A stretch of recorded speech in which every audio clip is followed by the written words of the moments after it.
Hello and welcome to the Career Journey Podcast, No Wrong Choices. I'm Larry Samuels, and I'll be joined in just a moment by Tushar Saxena and Larry Shea. This episode features the inspiring SiriusXM radio personality, Jose Mangin. Before we bring him in, please be sure to follow and subscribe to our show wherever you're listening right now.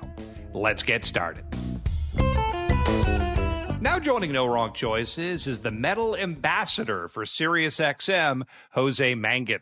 More formally, Jose is the Director of Music Programming and main host for the Octane and Liquid Metal channels, who has literally been at SiriusXM since the beginning.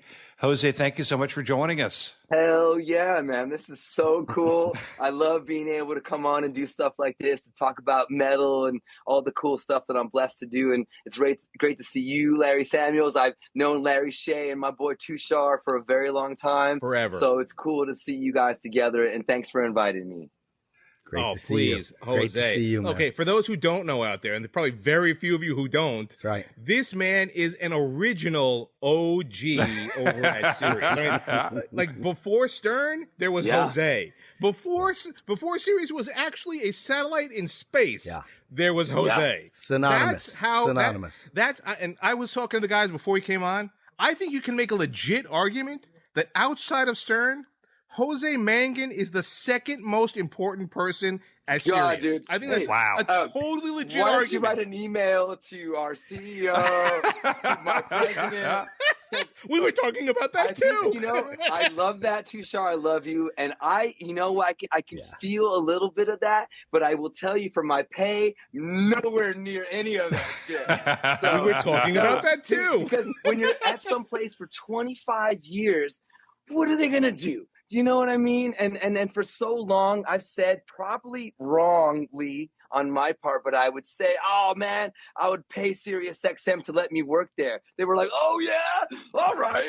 So 25 years, Jose, they probably love that idea. How much will you pay us? they love you though. So we're fellow employees. I still work for SiriusXM, so we've known each other for over 20 years, sir. man. It's really amazing. Good to see you. You see my 20-year plaque right behind me here. I got right? Got a 25 I have there a 25, somewhere? but I don't have room. I got to put it somewhere.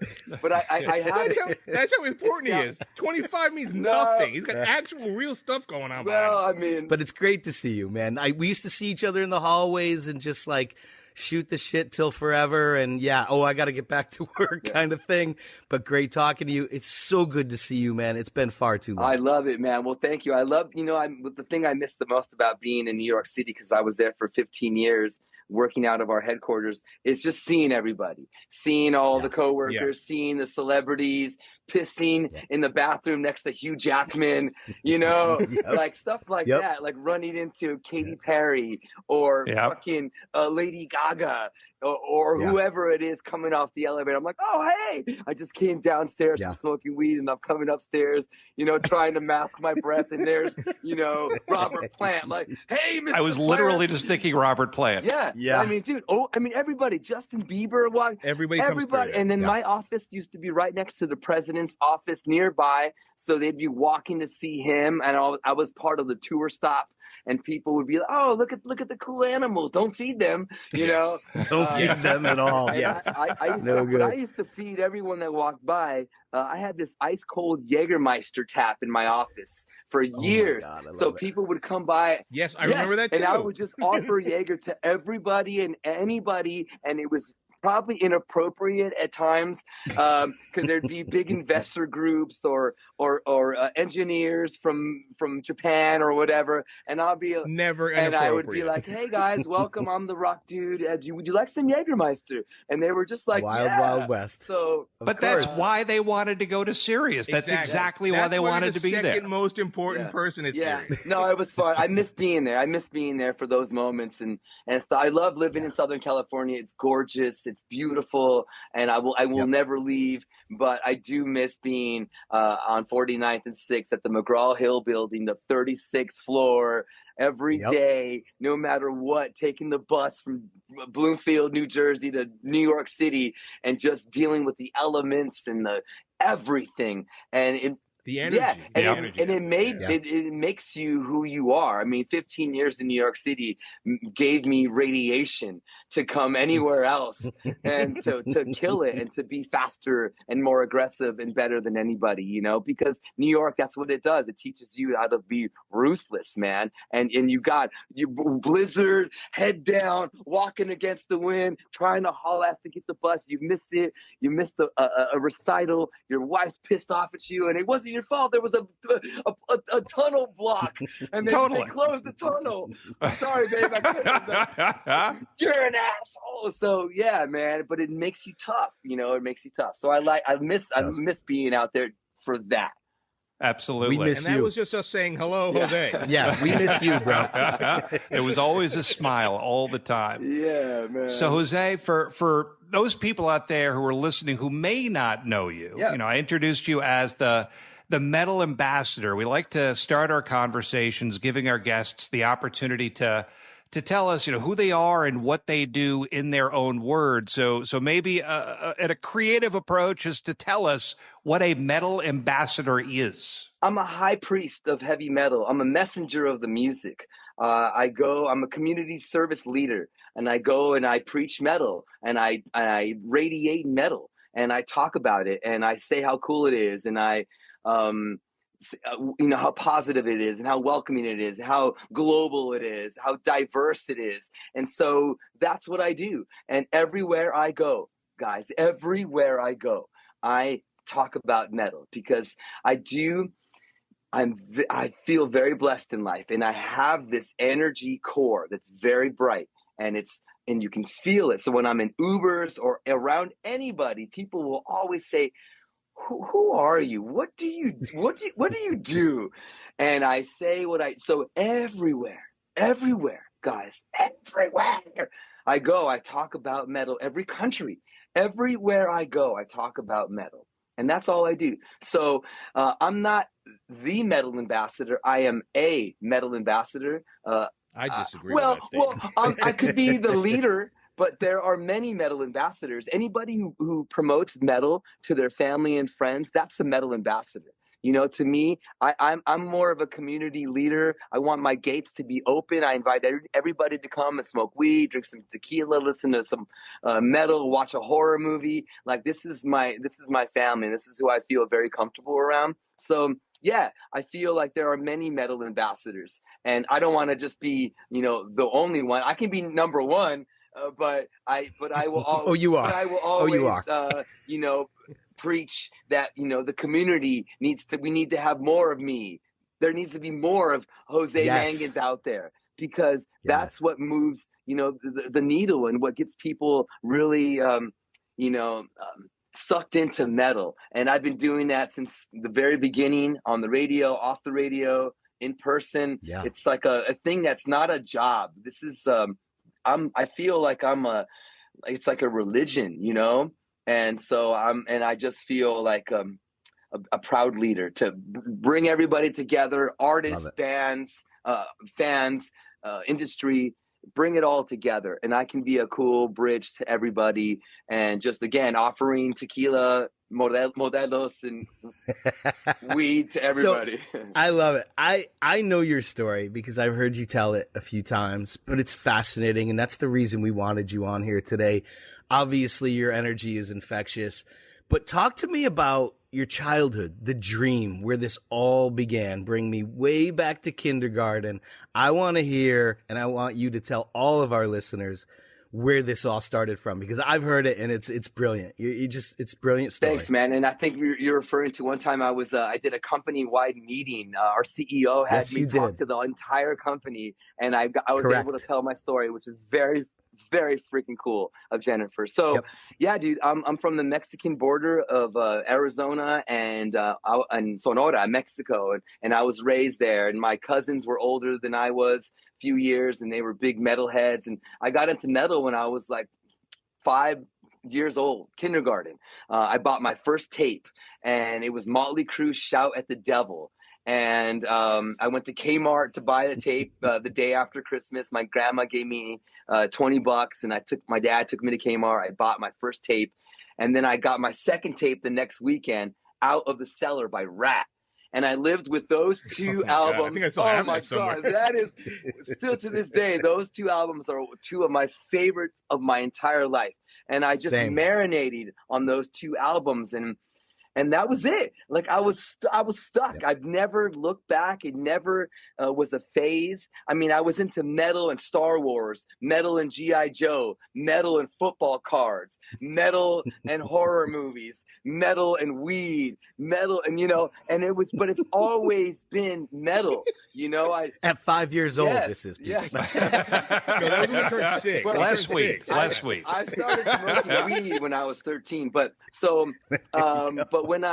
in high school, way to disclaim it, Jose. No, it's fine. I'm proud. I'm a very proud cannabis supporter. There you go. So all good. And then it was in high school. I played in metal bands, but in high school, I was like, I gotta do something. All my friends it's a drug town. Everybody's getting in trouble. What am I gonna do? And I said, I'm a smart dude. I can do this shit. And so I like chemistry. And the reason I focused on chemistry because of a horror movie by Wes Craven, 1988's The Serpent and the Rainbow, which was my God, what a flick. What a movie. Bill Pullman. Yes, Bill Pullman. Bill Pullman. I know the film. Yes, that's the one where I was like, okay, science, the real life zombie powder. This is the real chemical. And then that's when I got interested in pharmacology and toxicology. So in high school, I was like, I love chemistry because of this movie, and then I just excelled in chemistry. I got a full ride academic scholarship to the University of Arizona for chemistry, where I started college radio as a fun hobby, but as nothing more than just a way to get the message out for metal. And then I went to grad school in Tennessee for pharmacy at the University of Tennessee. And then there, I got a job at the big FM active rock station, WMFS, and I started a metal show there on Saturday nights. How are you getting these jobs? How does that come about? The college radio one came about. I have no idea. I've never thought about doing radio, but I've always been the guy that made mixtapes for my friends. And gave it to him, made copies, bought extra blank tapes and made them copies. And I filled out the tape notes so that everybody knew. The liner notes. So you did your own liner notes. I did that for all my friends and stuff forever. And I would play all the music at parties in high school. I was that guy. I'm still that guy. But I never thought radio. And then I was in guitar class, Spanish guitar class when I was 18. I played guitar and I was taking this class at the U of A. And then this nerdy guy comes up to me, and I was playing Metallica. I had super long hair, and I was playing some cool Metallica on my acoustic guitar. And this guy comes over to me. He's like, "Hey, you like metal?" And I was like, "What does it look like?" And I'm playing metal. And he was like, "Hey, man, you ever thought about doing radio?" And I was like, "What? No. I'm a metalhead. No." And then he kept talking to me at class, and then he told me that he was the music director of the college radio station, and that they don't have a metal show, and that it'd be cool to do a metal show. And he kept asking me. Months went by, and I did not go to the station because I was just I don't do that. And then one time I was like, all right, I'll go. And then I went. It was the basement of the student union. The walls were covered in posters, the ceilings, the desks, stickers everywhere. I was like, looks like my room. It's like, wow, what is this place? And they were so cool to me there. The program director came up and he's like, "Oh, I heard about you. You're the guy that's going to do the metal show." And I was like, "Yeah, that's me. That's me. Hi, nice to meet you." I met the sports director, the news director. I met all these people that welcomed me the first day. And then that was it. I was like, I love this. And then I got for graduate school in Tennessee, because of all my connections in college radio for 3 years, there was a lot of people that I made friends with in the industry that were very cool to me. And so when I said I was going to move to Memphis, actually I didn't choose that school because of its radio station. So crazy. I chose U of Memphis? Yes, University of Tennessee. The Health Science Center was in Memphis. The regular campus was in Knoxville, and that's where what's his name, Peyton Manning was at school when we won the championship there. I was at grad school when we. You were at grad school at UT at Tennessee when Peyton was still there? And when he won 98, didn't he win in 98? Yeah. Sounds Yeah. right. So I was at UT, but we were the nerd campus in Memphis on the other side of the state, you know? So we were the nerdies, you know, we weren't like with the regular people. So the reason I chose that school was I cannot imagine Jose Mangin, nerd. Yeah. Oh, I'm a nerd with metal right now. I'm a nerd with tequila. I'm a nerd with horror. Totally. It's all the same shit. So, so then in Memphis, I was able to get a job through contacts that I had made. And I kept pestering the program director in between classes. I would call him. He was also a DJ. And I would call him and I'd bother him for so long. And then finally he said, all right, fine, you can come in. And then he heard my college radio air check tape and he was like, dude, you're not ready at all. And then like a month later, my friend Dave Clapper was the music director. He gave me a shot to do overnights and I did it and they liked it. And then I was able to start doing a metal show there on Saturday nights. And that won an award in Album Network in '99 for Best Metal Director DJ in the country. And that's when it changed for me. And that's when people in the industry started offering me jobs. Roadrunner, TVT Records, all these places were like, hey, come work with us. And I was like, I got 3 years of school left to be a doctor. And then, but then I had a conversation with my dad. My dad was 49 when I was born. I was his seventh kid, his first with a Mexican woman. And then he had 6 prior. With an American lady, and he was a Korean War Army veteran. He passed away 23 years ago, but we had a conversation, and I said, Dad, I have this opportunity to work at a record label in New York City. I know I have 3 years for pharmacy. My dad was always pro school. He supported the metal, but just because I loved it, but he was school. And then I had this conversation, and he told me, Jose, you can't regret this. You have to go. You have to work in New York City. You have to do it. And I was like, Dad, I thought he was going to say the opposite. And then I was like, Dad, but what about all the years of school and the loans I took out and all this stuff? And he was like, you can't regret this decision. Then he told me that he wanted to be a lawyer, but instead, with family pressure, he joined the army. Korean War started. He gets sent to Korea. It changes his life. And he, it wasn't a good thing. And he always regretted it. And he never told me the story. And then he told me the story. We both cried. And it was a very sincere moment. And then that's when it just very clear in my head. I was like, I'm fucking doing this.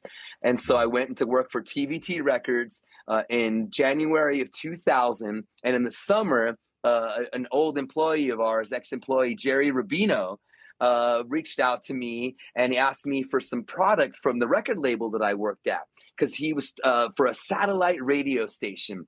And this was like June of 2000. I was like, what is this? What? And he was asking me for all like 50 albums. And I was like, dude, what is this? What is this for? And then he was like, I'll send you a brochure. Because it was before emails, you know, pretty much kind of. And he's Jose, I want to jump in. I want to jump in for a quick sec. So you got all these awards for obviously your metal work. Still, I mean, you got a great deal of recognition off of that. But even still at that point, I would have to say metal at that point, even as a musical form on radio, was very rare. So like you must have been like one of like a small handful of like DJs across the country who were doing metal as a show, right? There are probably like 100 college radio stations. Maybe 50 of them or I don't even remember, guys. There was a lot. Look, I mean, I live right by Seton Hall University, bunch, right? So SHU, obviously the huge metal station.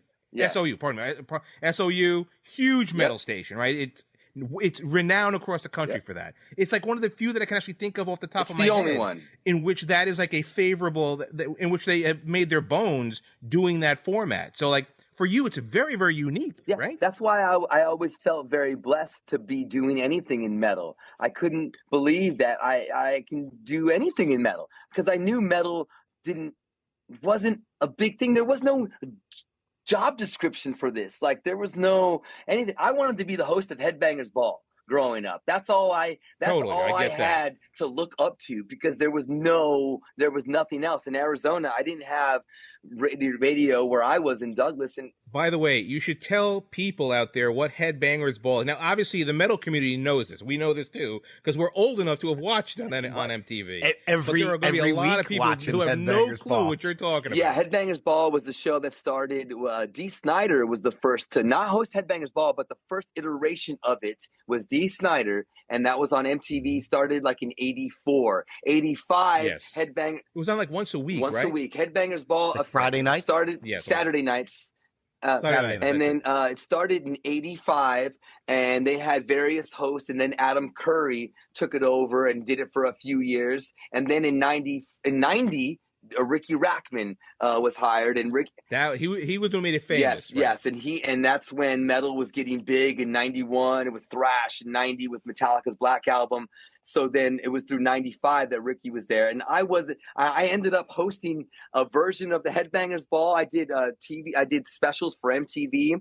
And then I did the 20th anniversary special of the Headbangers Ball on MTV. That was very cool. And I did a few other things for them. But I also did it online. And it was very embarrassing. I did it on MTV2.com. And I remember I had a bag. And it had a camera and a microphone. And I had all these interviews set up for Headbangers Ball. So people were like, oh, shit. Like with Metallica one time at Yankee Stadium. I was doing a Headbangers Ball interview. So he was like, so where's the crew? Where's the Headbangers Ball people? You're looking back.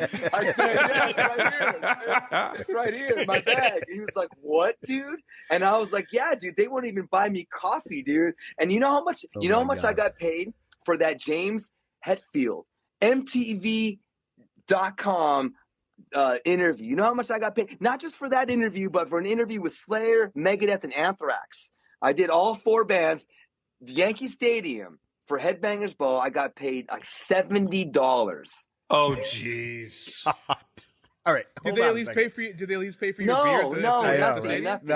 No. So okay, you lost money. So anyway, I don't know where we were going, but anyways. No, I have a question because this is critical because like you go from them listening to your on-air tape and being like, you're not ready to like, boom, win an award, offers up the wazoo.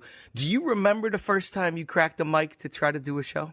In college radio, I don't remember I smoke a lot of weed, guys, but I knew you were going to say that. I don't remember the first time.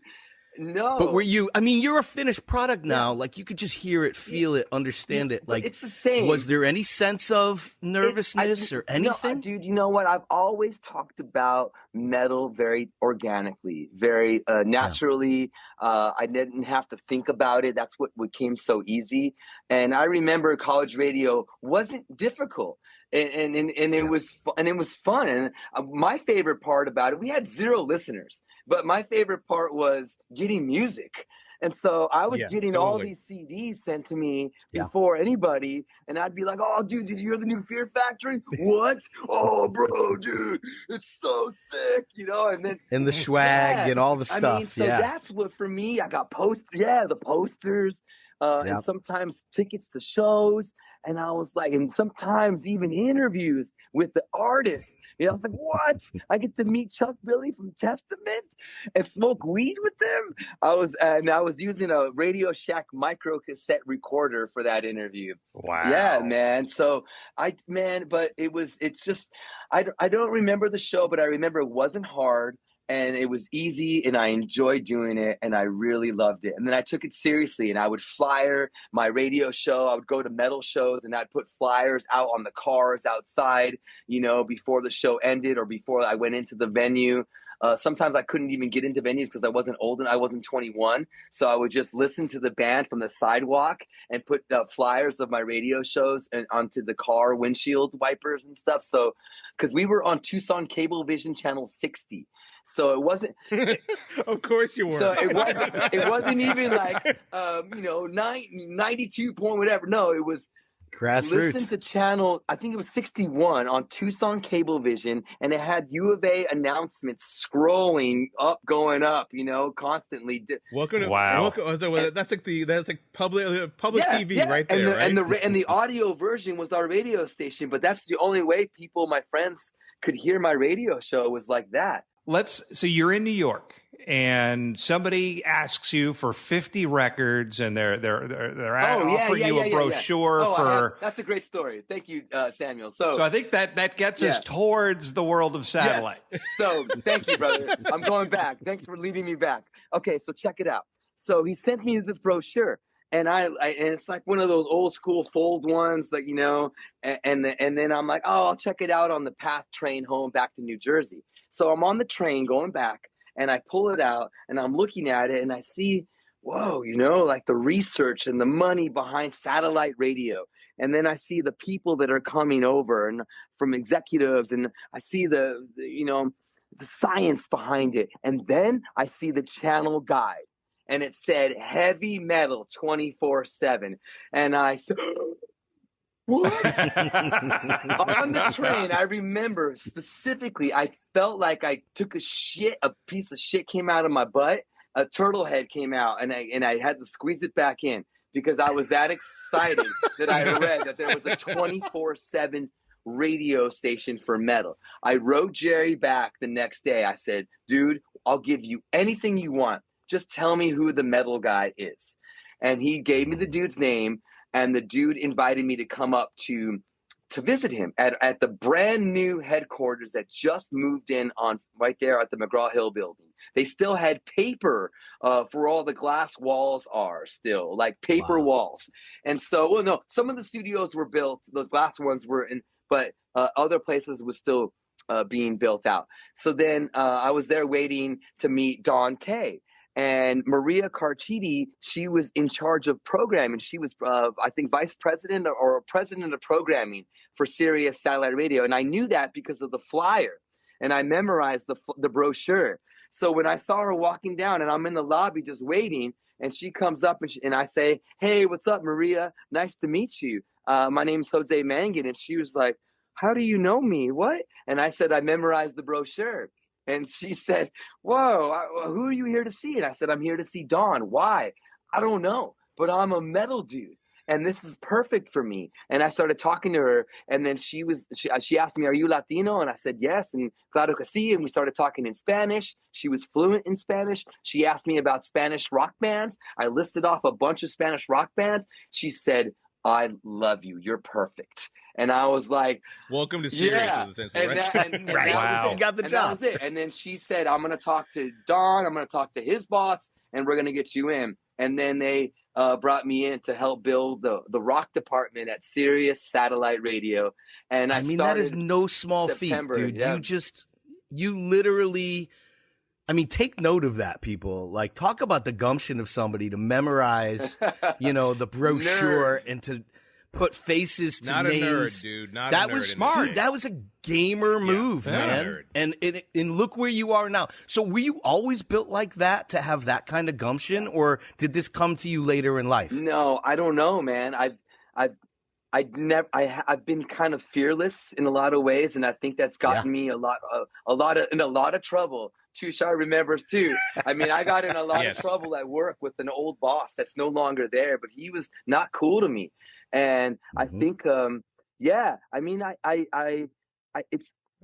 was the class clown, and when I was a kid, we were all kids though. We were all kids at that point, so right? and I just felt like I couldn't believe what I was doing, and I was just gonna love it hard. And people would tell me, "Hey, you're too much of a fan. You got to be more of a professional, more of a programmer." And I'm like, dude. But I think that's good that I'm such a fan. He's like, no, you're too close to the music. And it's like, but that's good, And so, man, you were right, Jose. You were right. So how do you start?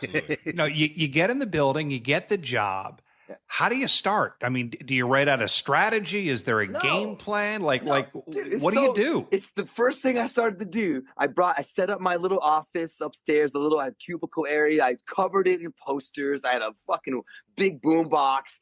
People were like, who is this guy? And there was like other departments that I worked in the 37th floor. So not with programming at that time. Because I was a coordinator. And so I was upstairs and I would play all my metal. So basically, my first moves were just to get all the best metal that I know into our database to build the best metal station in the world. And so that's what I started to do. I started to go and get all these things, use my own music, get music from labels, get everything, assemble all of it together. That was my first stuff. Going through the music, getting with Dawn, getting all the stuff added, librarying all the CDs, but that was it. And then when we eventually tested the satellites with music, with production, and then voices were next. And then I was part of that small little skeleton crew that was some channels that were testing voices. And Heart Attack at the time, that was the name of the metal station. We were one of the very first stations to test voices through the satellites, space, and back down. So, and we did that for months, and there was 0 listeners except for the engineers and some of the people that were previewing the radios in certain markets at that time. So there was no listeners, but to me, that was a great foundation to build off of, just thinking that I'm just talking to myself. Or I always just started talking to one person because I felt kind of lonely in those big studios, just in there talking. And then I would just be like, and I'm super high all the time. So I'm like, I'm just going to fucking talk to this person right here. And so that's how I did my radio shows. And it was really cool to build it that way because I never had a big audience in the beginning. Yeah. And I don't even think it came until Howard Stern of the NFL, really. When that came to our company, that was a big turning point. And absolutely. Huge turning point. And then it was Howard. When Howard announced in October of 2004, this is, 4 years after I started, when he announced that he was coming. I remember I went to work early because my wife worked in the city and she dropped me off early because she would drive her car and I would always take a bus. And when I can get a ride, I'll get a ride. So she dropped me. She's like, I'm going early. I don't care. So she dropped me off super early. And I was there working, and all of a sudden, early in the morning, some record label president had called me, and he was like, "Hey, Jose, congratulations." I was like, "What? For what? It's early. Like, what do you mean?" And he was like, "Oh, Howard's coming to Sirius." I'm like, "What?" And he Stern, and then I remember that day, baby. And I turned on my radio, and I went to 92 whatever K Rock. 92.3 K Rock. Yep. Yeah. And I started hearing, the first thing I heard was, "And that's why I'm going to Sirius." And I was like, "Dude, game changer. I'm gonna call you back." Okay, thanks. And I was listening to him for like a minute or two, and then it went to like a commercial or something. And I walked outside in the hallway. This is before 8:00 in the morning, so it was not a lot of people were there. But I saw down in the corner, next to the president's office in the corner, I saw the executives, and they were shaking each other's hands. And I saw some like snacks going into the conference room. Some other people were delivering snacks, and they were all shaking each other. And I walked over there, fucking slow, and I was like, "Guys, is this real?" And they were like, "Congratulations, Jose. This is gonna change." I was like, and at that point, my life changed. I remember when he walked down the stairs from 37 to 36.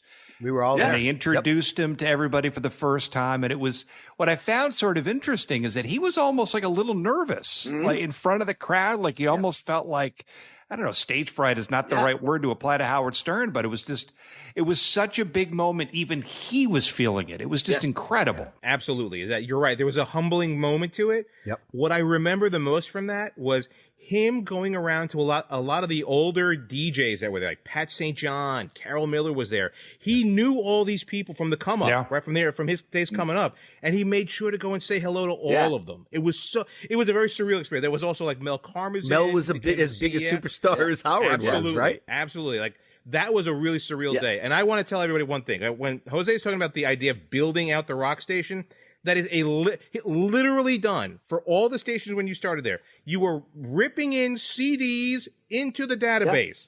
So you had total control about, and I do kind of want to get into the idea, like what in your mind deemed a band to be good enough to get into the database over at Sirius? Because, now there's millions and millions of songs that are there.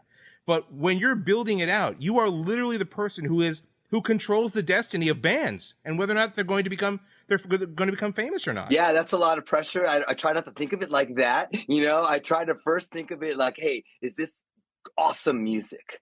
And then some of that other stuff kind of comes into play, but later, it's like when bands become successful and break and become big and they thank us for, initially starting everything. Like, I love that. And we get that all the time. But man, it's what I love. It's what I love. Yeah. I don't know. Nowadays I look for diverse stuff, but back in the day, it was, again, I did college radio. I did commercial radio, metal for 2 years, college radio for 3 years. So I had, and then Headbangers Ball, I studied it and I recorded every Saturday night. I had a box of videotapes that I've been studying metal forever. So that's where it started. Everything that I had played and loved before on my radio shows, all the stuff that I love from Headbangers Ball that made me go out to buy a tape 2 hours from where I live, that kind of stuff from then back in the day, that's the first stuff that all became part of the station, the backbone of our metal station. And then the new stuff just comes in, and then I have to just be a filter. I want to support the veterans that I love. You're the gatekeeper there. I mean, you are literally a gatekeeper. I want to play the best. And there's a lot of bands that we don't play. And not because of, for whatever reason. I mean, it's just because I deleted the email, I don't know. But there's so much music nowadays. Everywhere I go, hey, can you check this out? My cousin's in a band, my friend's in a band, my boyfriend's in a band. Like, everybody's in a band. And it's really hard to support everybody, but we do our best. We play a lot of independent bands with no backing, no support at all. And then we also play stuff that's, super supported. And again, I love playing the veterans and supporting those guys that I've worshiped and called heroes for my whole life. And now we're friends. So I always want to support those dudes, even in times of bad music. I have to, if a band that I love, that's legendary, a legacy act, what am I going to do? Skip that album because I don't think it's strong enough? Like, are you kidding me? People love these bands. And so there's times where I'm like, I just don't feel strongly about it, but I love this person. So of course I'll play their stuff. So it's a lot of that, man. It's, I've been doing this now for 30 years. So I think when I question myself, I don't, I'm like, I miss things sometimes, and then I feel bad, but then I play it a few months later, and it's better late than never. And then our audience doesn't know if it's 4 months old or 4 minutes old. They don't know, they're depending on me to give them the music. So even if something came out in July of last year and I'm just getting to it now, from a deep German band or whatever, I think it's okay, So yeah, it's hard. I rely on people I trust. I rely on my gut and on my heart. And especially nowadays, I really love diversity, music from different cultures with different languages. Like, I really want, and I know Liquid Metal is the most diverse rock station in the entire world. No one can come close to what we play as far as diversity in culture, language, sound. It's amazing, from Japanese metal to New Zealand stuff to Mexican metal to music from France or whatever, German bands that are singing in German. Like, it's so cool to play that stuff. So I like it when it's a challenge too. And again, I'm always going to challenge listeners. When back in the day, when women started singing in metal bands, people hated that. Our early subscribers were like, stop playing. I don't want to hear no women singing in my music. This is stupid, and it's nowadays, it's so saturated, but in a good way. And it's such a beautiful thing that we have so many powerful female voices in our music. But before, it wasn't accepted and it wasn't cool. It wasn't. And people could say, oh, it always has been. No, it wasn't. There was a time where it wasn't. And the same thing now for metal in different languages. I feel I'm playing a lot more music from Mexico. I'm speaking in Spanish more on the radio. People hate it, and I love it. And I'm gonna keep Sepultura. You introduced me to Sepultura. Yeah, that's classic. But they sing in English. Like right now, I'm playing a band that I'm also managing, and I love them. That's why I'm managing them. I've never managed a band before in my life, but now I'm doing it now because I love them so much.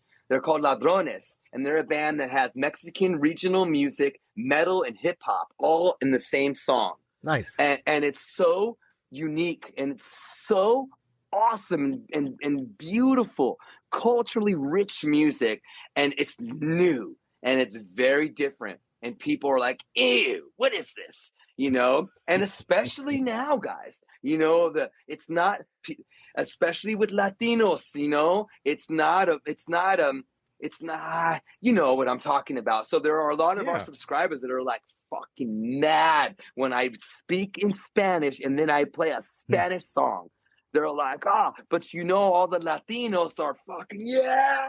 Absolutely. So, all right. So that goes to a good question about the idea of building an audience and building a following, right? So obviously, when it first starts out, nobody's listening. You're literally broadcasting to the office. Yeah. That's really what you're doing, right? So how does Jose? How does at that point Heart Attack, and then what we've always gone to Octane, et cetera, Turbo. How do you gauge what an audience? Because it's not like traditional radio, obviously, right? Yeah. It's not traditional radio. How do you gauge and how do you build that audience? How do you build a following? I think for me, it's just being part of the community consistently and not hanging out backstage, but being one with the fans. That's how you build a community. Not from backstage, not from your dressing room, from the mosh pit, from the bars, from the floor, from the sweaty, stinky floor, right next to fans that are headbanging their sweaty hair in your face. That is how you build community. There are so many hosts, co-workers of mine that are so uppity and fancy they have to know, dude. People always say, what are you doing here, Jose? You should be over there. I'm hosting the biggest metal festivals in the country, and I don't watch that shit from over there. I come hang out with the fans. That's how you build community. You smoke weed, you drink with them, you hug them, you kiss them, you stop and you say thank you for listening to SiriusXM. That's how you build community. Thank you for coming to this festival. Thank you for listening to Octane. Give me a hug. You know, that's the second most important person at Sirius talking right there. I mean, if only he had some passion, right? Yeah. Like, Jose, that's all you're missing is passion. It, but that's how you build it. I'm totally There's kidding. no way to do it another way. That's how. And that's how I've done this forever, because I'm a fan first. Yeah. Always fan first. Talk about the challenges, because everybody faces challenges in their career, right? So what bumps along the way have you encountered where I don't think there's anything that's insurmountable just from your attitude and your fearlessness? You talked about your fearlessness, but talk about the challenges that you face. Is it usually corporate? You talked about some pushback from the fans speaking Spanish, things like that. What other kind of challenges are you facing in your career? Time. I'm so busy and I host and do so much. And I think for me, over my 30 years of metal radio service is time. Is I'm doing so much that I'm not home. You know, I'm doing this and I miss that. So I think that now I'm home, and it's a much different story this many years into my career. But I think time. I think that's really man. It's hard to do everything and to say yes to things, and then to be like, and just worry about it later, you know, like landing on from an airplane trip and then doing 2 interviews and doing this, and then getting a haircut the next day in the morning, going somewhere else, hosting something else that night, the next day hosting something all day, then flying early in the morning, coming back, being right on the radio when I land. You know, it's like nonstop. So that keeps me. And no typical day. Either, no, right? It's not. I mean, it's all the time. And there's a few down times of the year, but it's really busy. I was in the beginning. Last year was 2025. I've traveled most of my life. Was last year, and it's probably going to get even a little crazier this year too, which is good.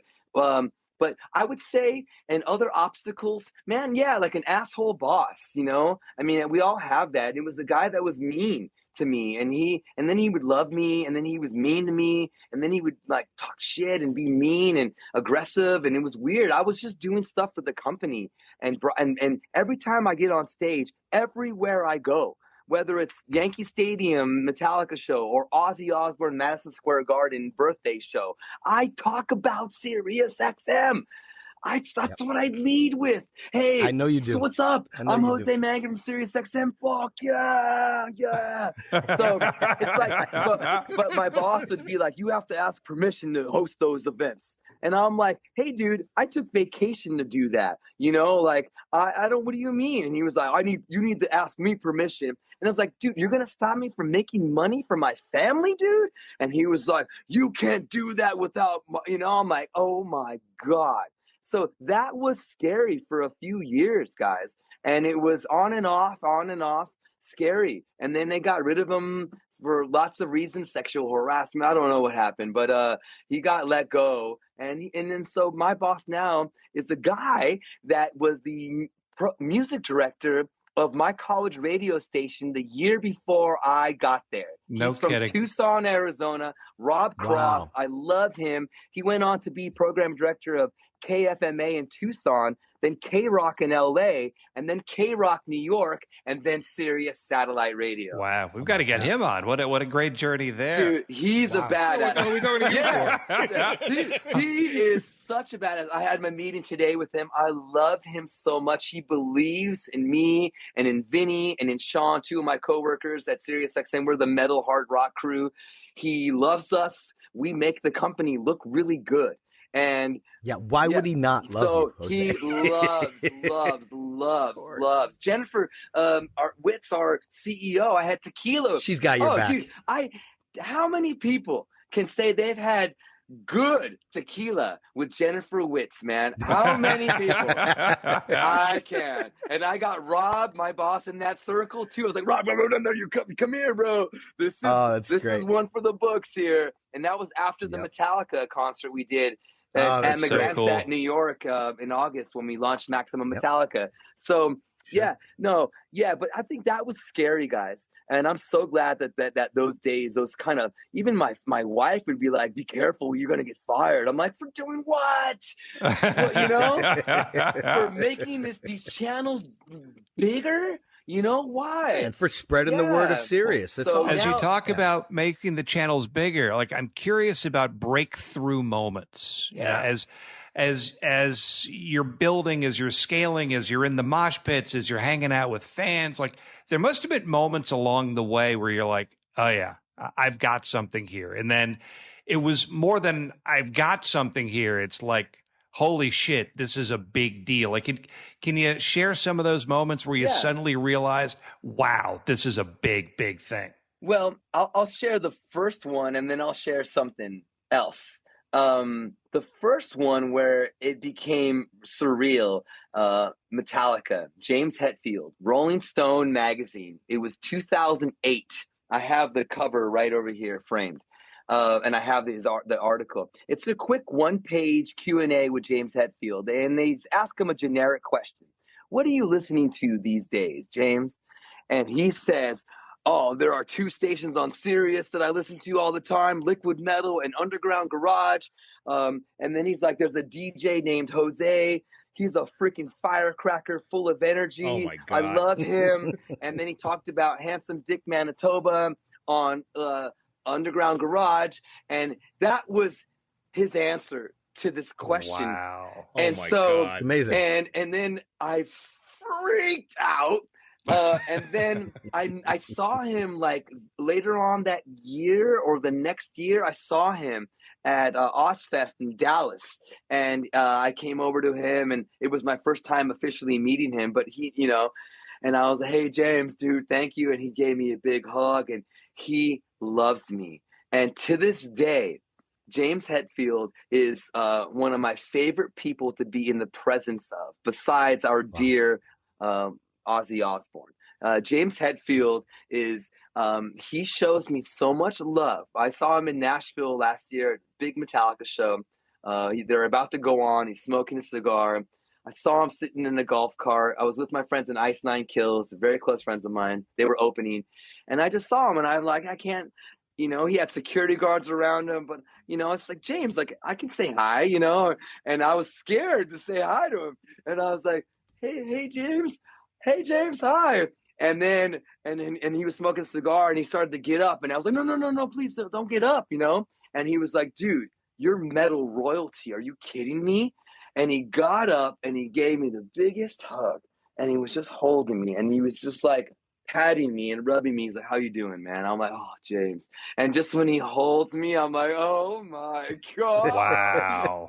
Oh, and then his photographer got a cool picture. My friends got a cool picture of us hugging and just talking. And he's so sweet. But when I first met him, and again, I just thanked him for doing that, and he was just so sweet. But he's been sweet to me every time, ever since. Not one time has he not been sweet. I love his son, Castor. His son plays in a band called Bastardane, who we play on Liquid Metal, of course. And I'm trying to get Castor to marry my daughter. So I'm trying to marry. You want to get in the family? The ultimate dream. Are you kidding me, dude? You think I've worked this hard for not that to happen? So, or I have two daughters, 19 and 22. They're both beautiful, and I gave them to Castor Hetfield or Ty Trujillo, Robert Trujillo's son from Metallica, the bass player. So either way, you're getting in. Dude, that way I never circle. have to ask for passes or anything. You know, I can always get snake passes for life. But now I joked in the interview with Rob and James in front of all my bosses at SiriusXM in Long Island this past August. I said something. Well, now you married into my company, SiriusXM, so now I've officially don't have to ask for passes anymore or any of that stuff. And they were like, no, you're in, Jose. I'm like, all right.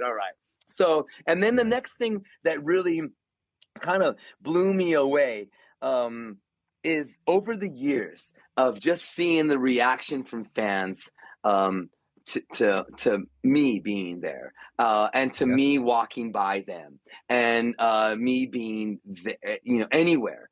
Around that many fans, it's getting crazier and crazier and crazier. The level of engagement, the level of people stopping me, of people hugging me and saying thank you, and me seeing them and knowing them, recognizing them, knowing their kids from years and years ago. Now they have kids. It's like crazy. But seeing that continue to grow. Every year, that to me is like, whoa. And I come home after like a whole 4-day weekend of all of this, and I just tell my wife, like, wow, babe, it's getting crazier. She's like, oh yeah, whatever. She doesn't. They're used to it by this point. Very grounded. Very grounded here. Nobody gives a shit. Well, that's her job, I believe. Yeah, it is. Yeah. I'll come home and I'll be like, hey, I just did something with Carrie Underwood, guys. It was so awesome. And they were like, yeah, cool, Dad. That's bad when the kids now get used to you hanging around famous people. That's bad. It means nothing. I was like, guys, Carrie Underwood? Hilarious. Come on, guys. And then I did something with what's her name, Demi Lovato, and I was like, all right, now guys, now am I cool? And they were like, no, Dad, no, okay, no. And I'm like, shit. So I get you need like Doja Cat or whatever. I know, then I'd be cool. Right? Yeah, but no. Sabrina Carpenter. I'm still working to be cool in front of my daughters, man. It's hard. All right, so I got a question now. I had the opportunity to listen to your Ozzy show the day of Ozzy's passing. It was an unbelievably heavy day. One of your, I listen to you often. Obviously, I've known you for a long time, so I listen to you often. And it was just it was a great show for fans, just to kind of emotionally, let folks. It was a great emotional moment, I guess, for Sirius. I guess is the way to say. Do you know how many people listened to you that day? No idea. The amount of people that called in, and I'm just talking about fans, metal and rock royalty that called in to speak to you that day was unbelievable. Yeah. Unbelievable. Oh, Tushar, that was a very difficult broadcast. I've had 3 extremely difficult broadcasts in my life. Ozzy dying, Dimebag Darrell, and Vinnie Paul from Pantera. Dimebag getting killed, that was extremely tragic in 2004. And then I was live doing the same thing I did for Ozzy. 2018 is when Vinny passed away in June. And that was extremely sad because I was very close with Vinny. And then the Ozzy broadcast. Out of my whole entire life, guys, of doing radio, that broadcast was the most remarkable because it was the most amount of feedback that I got ever in my entire life for doing anything on the radio. I remember the day that happened because I was working that day at CBS. And when I saw that cross the wire, it was not so much as, wow, this is a huge loss. I just remember, for whatever reason, I was like, man, Jose must be devastated. And I actually called you and left you a message just saying, one, first was like, I'm working. I'm actually working at CBS. I was like, hey, Jose, if you have a minute, I'd love you to call. I'd love you to be able to interview you real quick about Ozzy and his influence, etc. But really, the reason I called was to say, how are you doing? Because if anyone was going to be devastated by this, I knew that you would. Guys, I was programming Liquid Metal and Octane for many, many years. And then Ozzy and Sharon came to the company. And then I had a meeting with our president. And Scott Greenstein says, hey, we're going to do a channel. What do you think about doing a channel with Ozzy? And I was like, oh, my God, are you kidding me? Yes, dude. Are you what? And then so he goes, all right, well, Sharon and Ozzy, they want you to program it. And then you're going to have to give up another channel because at the time we were just supposed to do 2. So I gave up Octane to do Ozzy's Boneyard. And then I started and built that and did all the interviews and all the gathering of audio with Ozzy. Pretty much every one of our Ozzy Osbourne interviews at SiriusXM. I mean, up until he had his show and his channel, that was all me doing all that stuff. So with him over the years. So they trusted in me and they loved me and I was close with them. And they asked me to program their channel and worked closely with them. I went to his house a bunch of times, of many different homes over the years, using my H2N Zoom recorder. There you go. With my radio with nerd my spit grill on there, and Ozzy it would just be me holding it in front of his face, trying to keep a safe space between his mouth and the mic. And then he would spit all over my hand just because he was talking, but I loved it. I was like, Ozzy Osbourne spitting on you. He's spitting on my hand right now. And it's totally cool. Every droplet I can feel, and it was just absorbed into my skin, and it made me more of a metalhead. And so, I did that for years. And I'd go to his house, use his bathrooms. One time he gave me a secret bottle of his cologne at his house. I filmed some stuff with him. I asked him if I had this idea he was doing a headline in a festival that I was hosting. And I asked him to do this fun thing where I knocked on his door, like, hey, let's go to the beach, Ozzy. And he was like, what the fuck are you doing? And slams the door in my face. And they agreed to do that. I was like, really?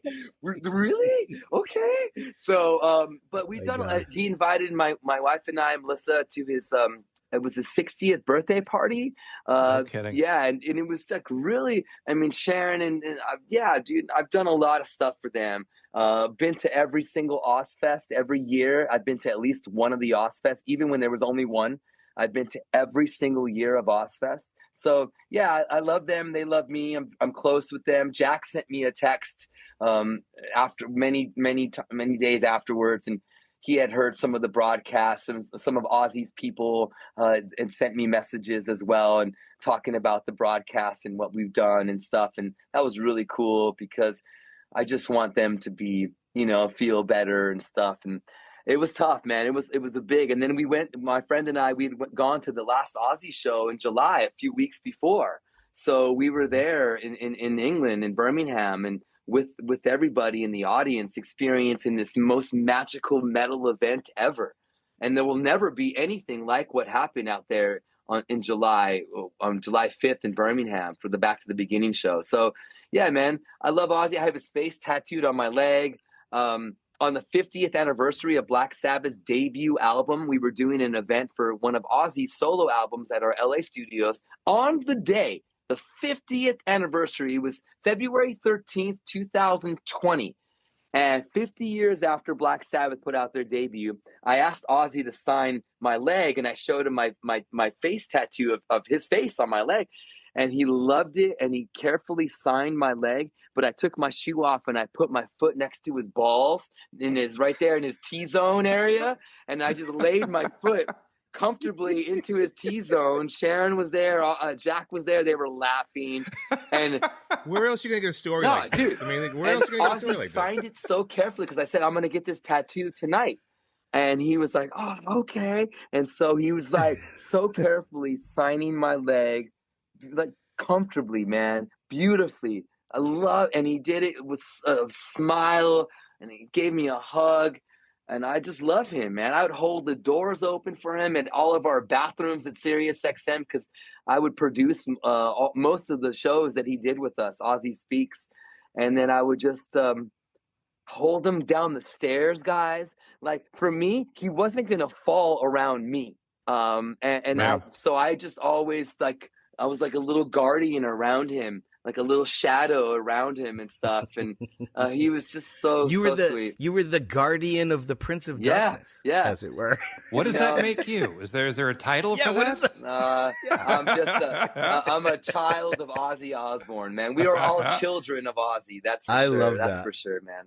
I could just see him spitting all over your arm as he's doing his thing. Oh my God.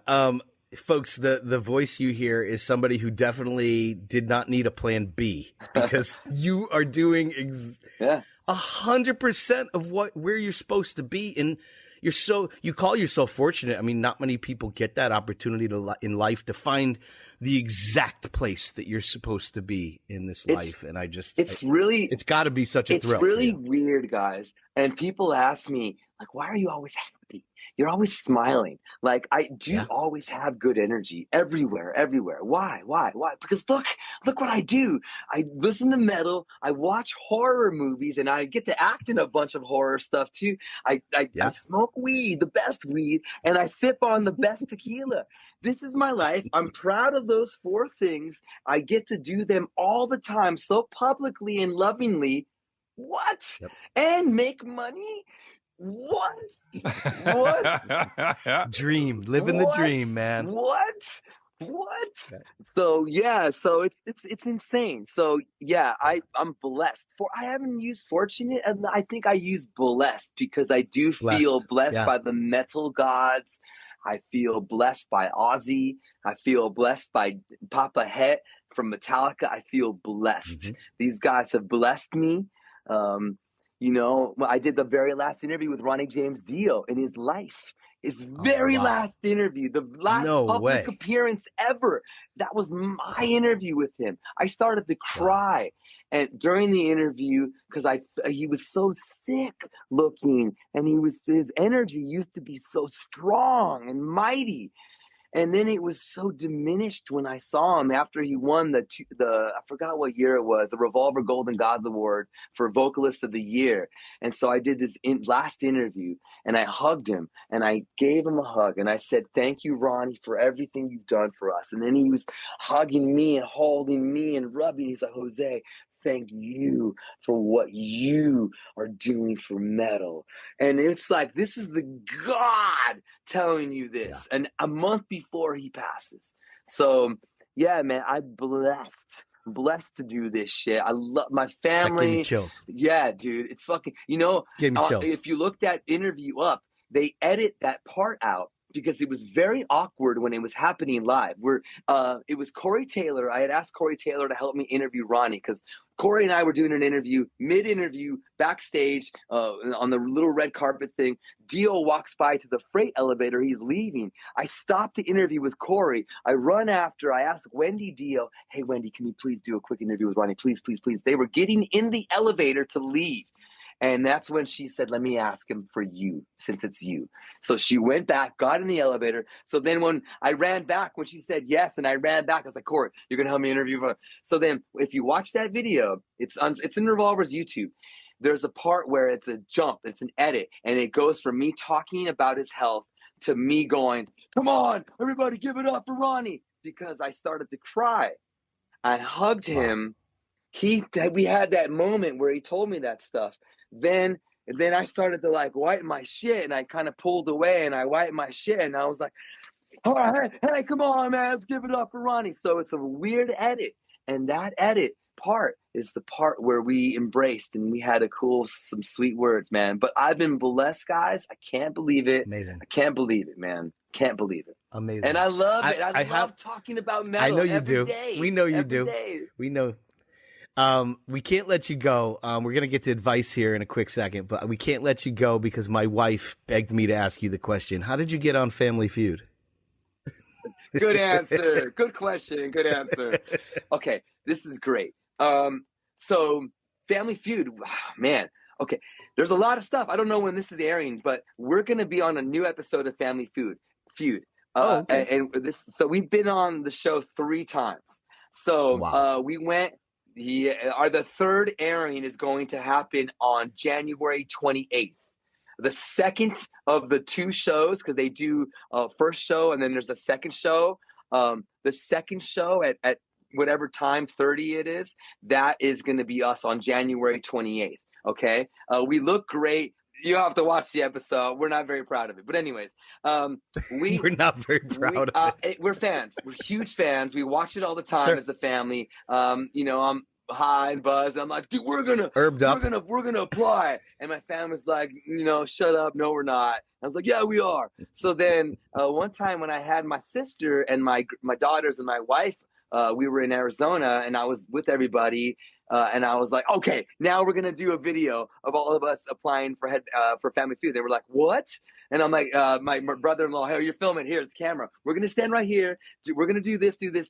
And then everybody just do this, and I directed everybody and we did it. And so I made my family do that.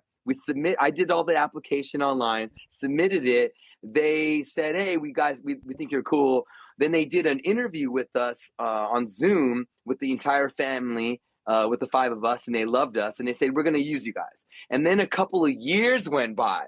And then, like maybe 2 years. And then they said, hey, because they had asked us before, we sent them available dates and we never heard back.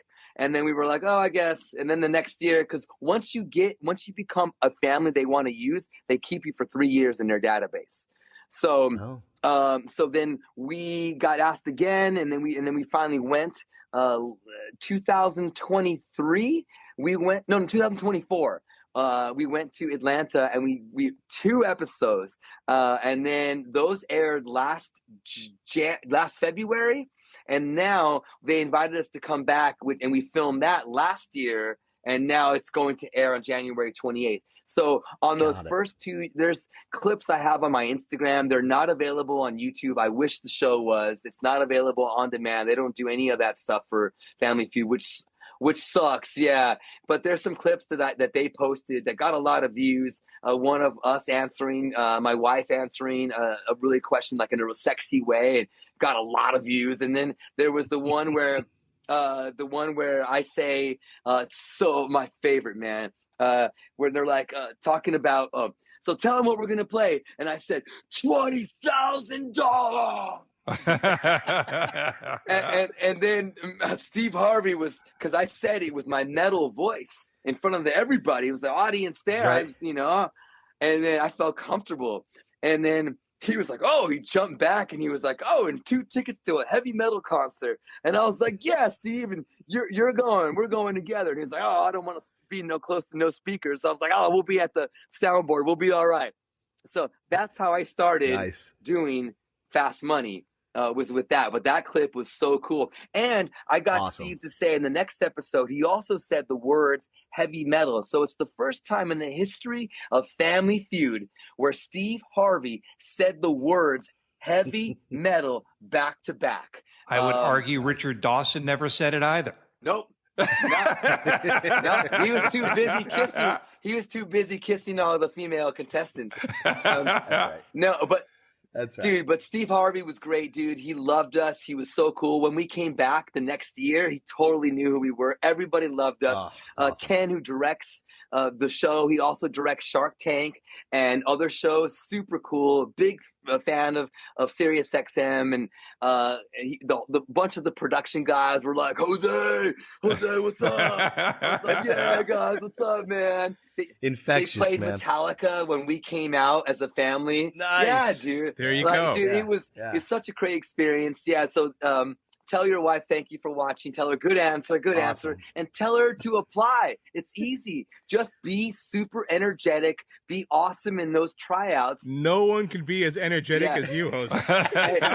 But guys, one more thing that we didn't talk about that's very important to me, and it's my scholarship foundation. That was next on the list. That was next. Okay, good. Yep. I wasn't sure if we were wrapping things up. So do it. Yeah. All right, good. No doubt. Right, tell us. So I'm a science nerd, and if it wasn't for my education, I would never. Yes, you come off as a science nerd. Well, I was, Tushar. I still feel like I am a little bit, but I am now with my foundation. So I wanted to give back, and during the pandemic, I started this foundation. It's a 501c3, Headbang for Science.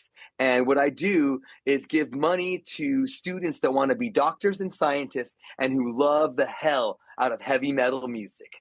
And it's a very niche area, I know, but I can't even believe that this is the first heavy metal loving scholarship ever, and I can't believe that I'm the one to do it. You can't believe that? But there's way more richer people to do this, people with huge teams, and this is me by myself, trying to do all this stuff, and I do a lot of stuff.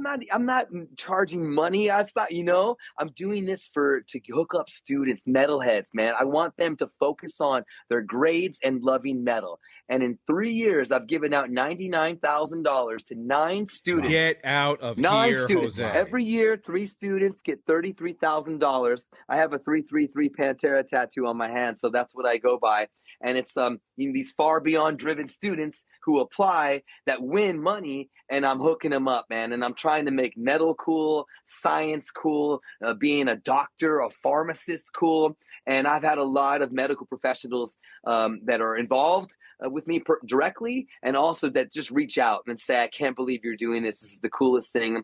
And we've raised a bunch of money over the years. I work with bands to do cool experiences, to go to their shows, and we fly them out. And I work with Fandium a lot with these type of fundraising events. And then we do a lot of awareness shows. And, I did an awareness show in November and I lost $2,500, but it's like, I lost money, but it was a cool gathering and people were made aware of the Scholarship Foundation. They probably don't even know about it. So headbankforscience.org to find out more information, to donate. I'm going to be opening up applications next month, and they'll be open for 3 months.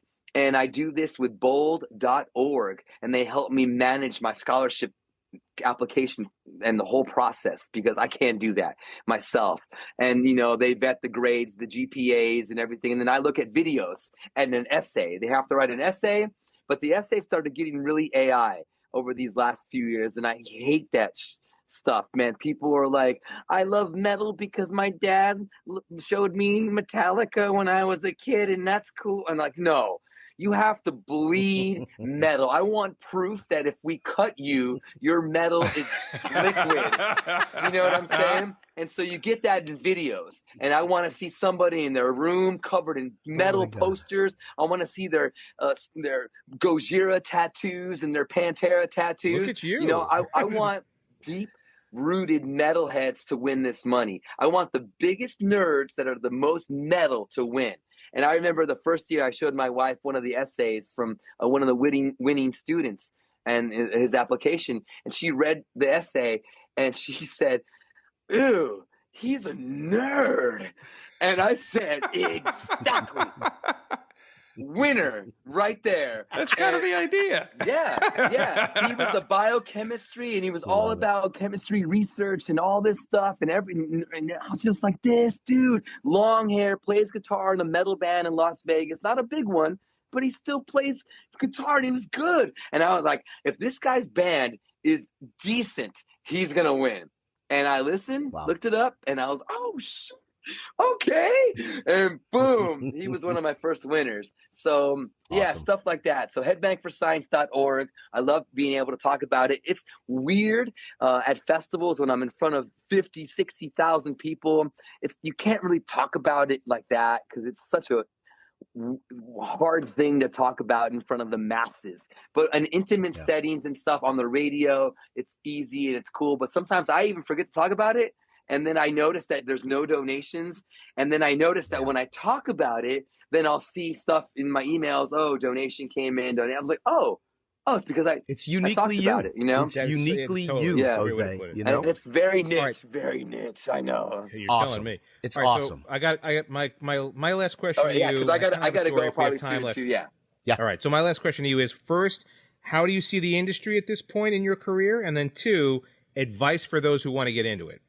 Okay. Well, so advice to get in. Let me. Okay. How do I see the industry now? Well, how do I see it? Because you're a mover and a shaker at this Yeah, point. man. I mean, I see it. Healthy.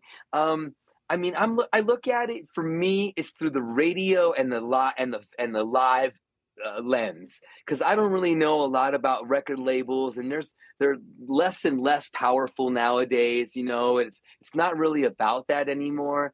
But for me, I feel like the industry, and now I don't know what pop radio does. I don't know country. I don't know. I'm looking through it from rock and metal, and I feel like it's very strong, and we're doing really well right now. I feel like our stations and our music are doing the best they've ever been. And I think the rock bands and the festivals and all these events, they're the biggest and the most selling than it's been in such a long time. I think we're rising right now. Bands are having huge peaks in their career decades in. Deftones, every one of their shows sold out. They're massive, massive with no radio play. No one plays that. We do all the time, but not regular radio. And they're massive. Every show sold out. Sleep Token, they're not everywhere, but they're on a bunch of our stations, and they're just selling out in seconds. So I think our industry is doing well. I don't know. I mean, I guess that's my lens. I don't really know a lot about streaming. I use it, and I use it for research, and that's pretty much what I use it for. And I look at numbers and stuff, and I feel like I don't really think too much about AI and stuff. I don't, and I mean, that's naive of me to do, but I live in a metal rock bubble. Yeah. And that's where I kind of see, and I have a weird lens, and I look at it through that, and it's not maybe the best. And what's advice I would say? I mean, dude, anybody can start a YouTube channel. Anybody can start an Instagram page, a Twitch show, a TikTok to promote metal and their favorite bands and albums and shows, and do it locally, start locally, branch off to being a national. The entry point is so easy, way easier than it was for me. You had to be on the radio. Day, right? Yeah, we had to start in college radio, then do FM radio, and graduate to satellite, but nowadays it's instant gratification, and people can do a lot with your phones, and how creative you can be and the time you can put in, and making it really easy and not really spend a lot of money. It's just effort. It's being consistent. But the thing that's missing is the authenticity, the pureness of it. I think a lot of people, and I've seen people that I've hired as well over the years, as soon as they get somewhere, they want to be like, oh, I'm going to be sponsored. I want to do this. Give me this free. Give me that free. And it's all about, who they can get to promo and sponsor them. And it's like, stop, like, do it because you love it. Right. Be about something. Yeah. Don't do it because you're looking for money or clout or followers. I didn't do it. I do it the hard way, the long way. I'm not showing my boobs. I'm not subscribing to see me in boxers. Maybe I should, but There's no OnlyFans for Jose out there? No, man. But I want to just, I think people right away think about other things, and it's not so pure anymore. I want people to really do this because they love it, not just for a few years because they think it's going to get them somewhere, and then they die off, and then they stop going to shows, they stop caring about, don't do it because you love it, and it'll be so much better and more fulfilling. Because people try it, they do it, and they're in it, and then they just desert it because it's, playing the long game is hard. And so, but the entry point is so easy nowadays. Anybody can start promoting anything, and you can do it, and you'll stand out eventually by just making awesome content and being from the heart. Well, it's crystal clear that you love it, and it's funny, but we get to the end of these conversations sometimes, and the titles of the episodes sort of become clear in a way, and love it might actually be the right one for this.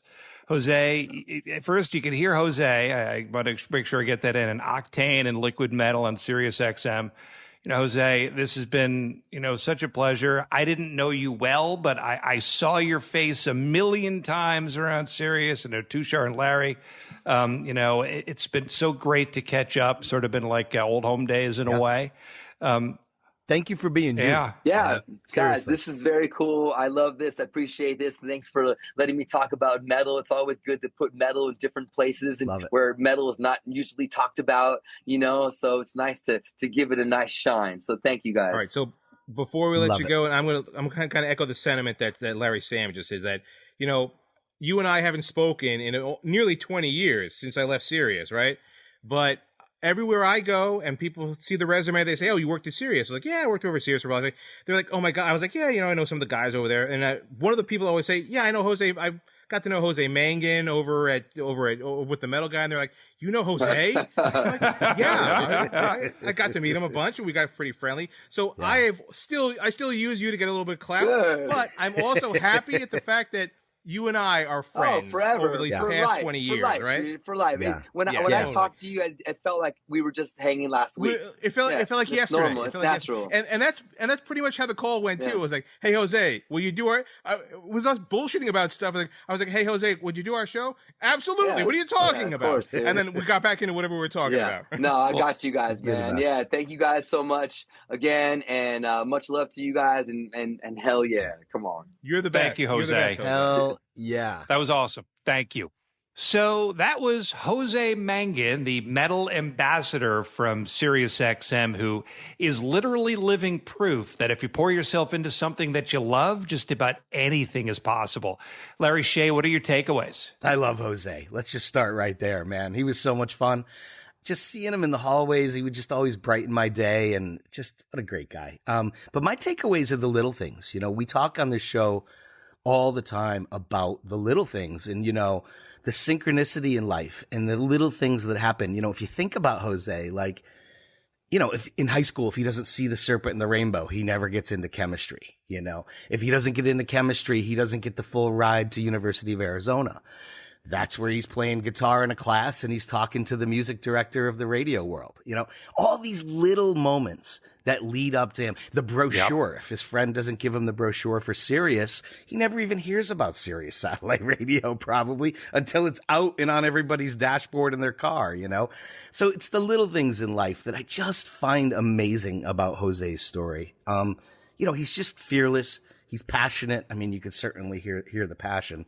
And he wakes up every day doing exactly what he wants to do, and he just loves it so much. We should all be so lucky for that.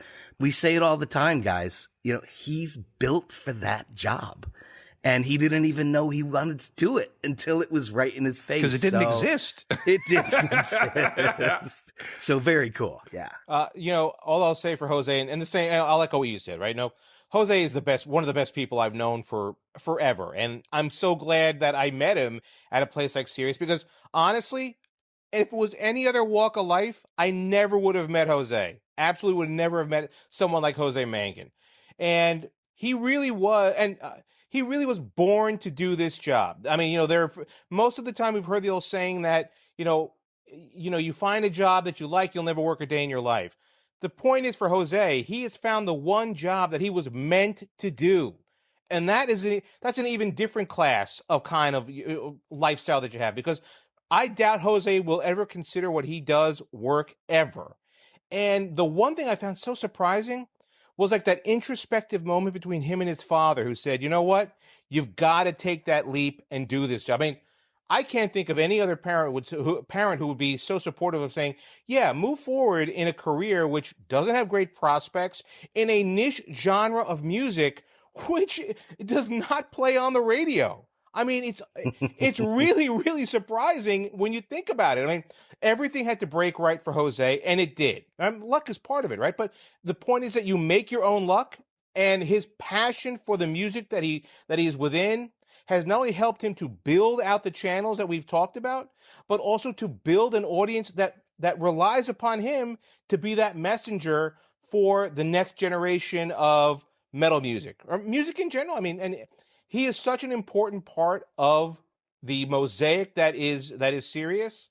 I can't ever. I'll say it again. He's the second most important person at Sirius behind Howard Stern. I think my takeaway is, in a way, he reinforces the mantra or the suggestion that the power of the positive attitude can move mountains. And, I didn't know Jose very well. We were there at the same time. I'd see him around once in a while. And the truth is, I didn't really know who he was. But he was smiling. He was up. He was energetic. He was always moving. I found myself always smiling when I looked at this guy without even really knowing exactly who he was. One of the most charismatic people you'll ever meet. Absolutely. Smiling, energy, up all the time.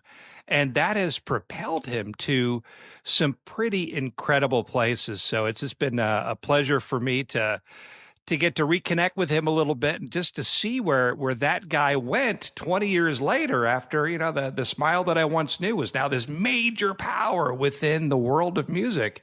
And it's just an incredibly uplifting story. So, Jose, thank you so much for joining us today. For everybody out there, make sure you check him out on SiriusXM Octane and Liquid Metal channels, and also check out headbangforscience.org to learn more about his great scholarship. Jose, thank you so much for joining us. We also thank you for joining us. If you enjoyed our conversation, please support No Wrong Choices by following us wherever you're listening right now. You can also join our growing community by connecting with us on LinkedIn, Instagram, YouTube, and Facebook, or by visiting NoWrongChoices.com for great additional content. On behalf of Larry Shea, Tushar Saxena, and me, Larry Samuels, thank you again for joining us.